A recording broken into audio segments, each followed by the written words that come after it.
नमस्कार सांग मैंने आज आउ गोटे इजी रेसिपी आपण सागर शेयर करुच्ची सेटा होची केक।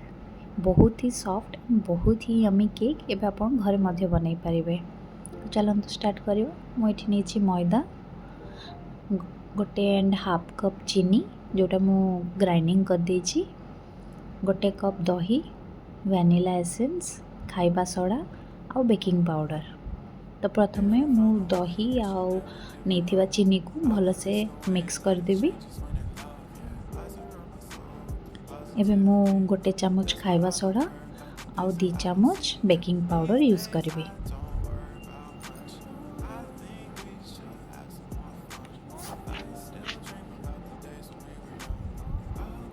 भलसे मिक्स करदेवी।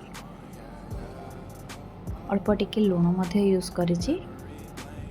एबे मु 2 कप मैदा ऐड करी। मु 4 टेबल स्पून अटा मध्य ऐड करिछि। आपण माने चाहिले एटा को ऐड करि परिबे, नहाले स्किप मध्य करि परिबे।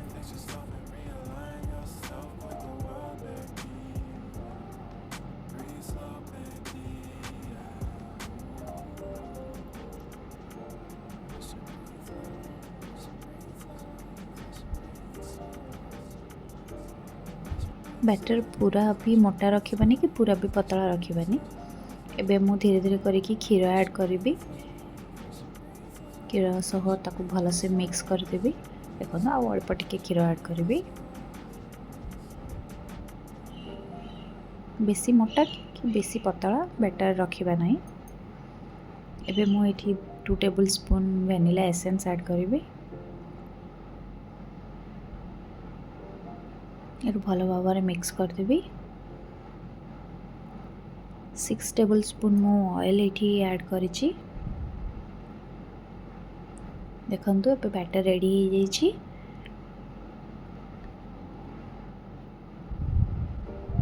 एबे देखंतु एठी मु भल से जो थिरे मु केक करिबी से कंटेनर को मु भल से आगे तेल देकी ब्रश रे ताकू सेट कर देली। तापरे अल्प टिके ता ऊपर मैदा मु स्प्रेड कर देली। रेडी होइथिबा बैटर को मु दे देली कंटेनर रे।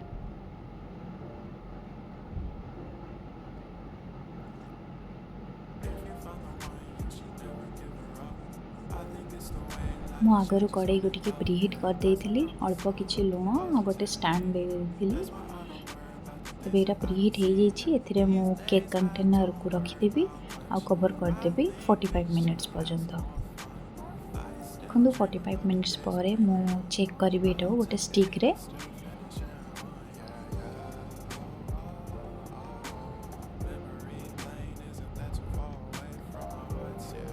देखो केक हो जाइछि। एटा को मु किछि समय कवर करके रखीदेवी। फ्लेम मु ऑफ कर देइछि। देखो केक पूरा रेडी हो जाइछि। एटा को एबे मु कंटेनर रु रिमूव कर देबी। देखो किते सॉफ्ट होइछि केक।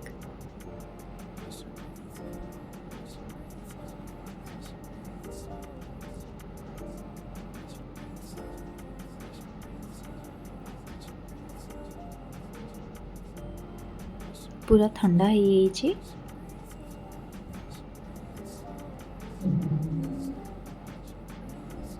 देखंतु किते सुंदर भावरे मो केकटा बाहरी गला।